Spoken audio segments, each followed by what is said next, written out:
চলুন ঢোকা যাক এক বিখ্যাত বাংলা ভৌতিক গল্পের গভীরে, এক সাধক আর তার ভয়ঙ্কর এক গুরুকে নিয়ে এই কাহিনী।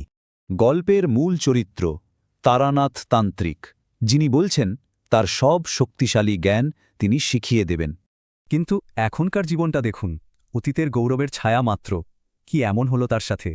গল্পের শুরু সেই ছোটবেলা থেকে। কিশোর বয়সেই শুরু হয় আধ্যাত্মিক শক্তি আর এক সত্যিকারের গুরুর খোঁজ। কিন্তু তারানাথ যতই অনুরোধ করুক, সেই সাধু তাকে ফিরিয়েই দিলেন। বললেন তার ভাগ্য সংসারে। কিন্তু তারানাথ তো হাল ছাড়ার পাত্র নয়। তার খোঁজ তাকে নিয়ে গেল এক শ্মশানে, এক রহস্যময়ী নারীর কাছে।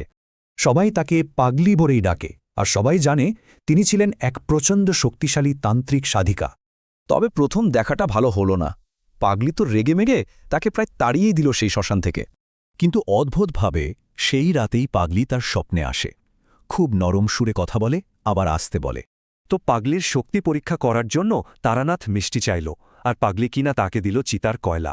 সেটা ফেলে দিতেই পাগলি তাকে পেটুক বলে খোঁটা দিল, বলল শ্মশানেও পেটের চিন্তা। এত অপমানের পরেও তারানাথ কিন্তু নিশ্চিত হয়ে গেল ইনিই তার গুরু। তাই সে এক ভয়ঙ্কর পরীক্ষায় রাজি হল। নির্দেশগুলো ছিল শিউরে ওঠার মতো। তাকে করতে হবে সব সাধনা, আর সবটা হবে পাগলির নিজের শরীর।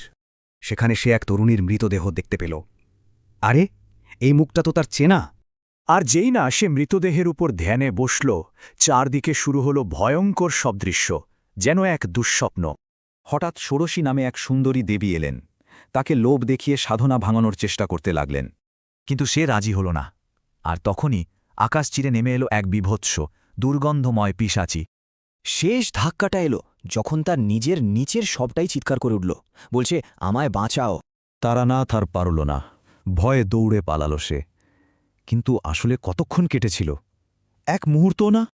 যখন তার জ্ঞান ফিরল, দেখল সবে সন্ধে হয়েছে। সামনে বসে পাগলি হাসছে। তাহলে কি ঘটেছিল আসলে? পাগলি তখন আসল সত্যিটা বলল। ওই ভয়ঙ্কর রাতের সবকিছুই ছিল আসলে মায়া, এক বিরাট ভ্রম। তারানাথ নাকি এক পাও নড়েনি। ওইসব দানব, দেবী, চিৎকার সবটাই ছিল তার মনের ভেতরে। পাগলি বলল সে পরীক্ষায় ফেল করেছে। তার ভয় আর দুর্বল মন এই কঠিন পথের জন্য নয়। তবে হ্যাঁ, পাগলি তাকে সামান্য কিছু শক্তি দিয়েছিল। শুধু এটুকুই বলেছিল, লোভে পড়লেই সব হারাবে। কিন্তু একটা প্রশ্ন থেকেই যায়, পাগলি আসলে কে ছিল? এক উন্মাদিনী, নাকি কোনো দৈব সত্তা?